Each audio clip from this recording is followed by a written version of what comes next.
চলছে গণযোগাযোগ ও সাংবাদিকতা বিভাগের ইনডোর গেমস। এখানে রয়েছে লুডো, দাবা, কার্ড, ক্যারাম বোর্ড। দেখতে পাচ্ছেন গ্রুপ করে লুডো খেলা চলছে। সকল ব্যাচের মোটামুটি অসংখ্য শিক্ষার্থী আজকের ইনডোর গেমসে অংশগ্রহণ করেছেন।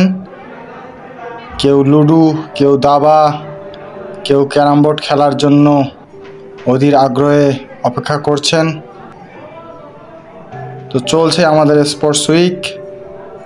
অসাধারণ একটা খেলা আমরা কিন্তু সব জায়গায় লক্ষ্য করছি।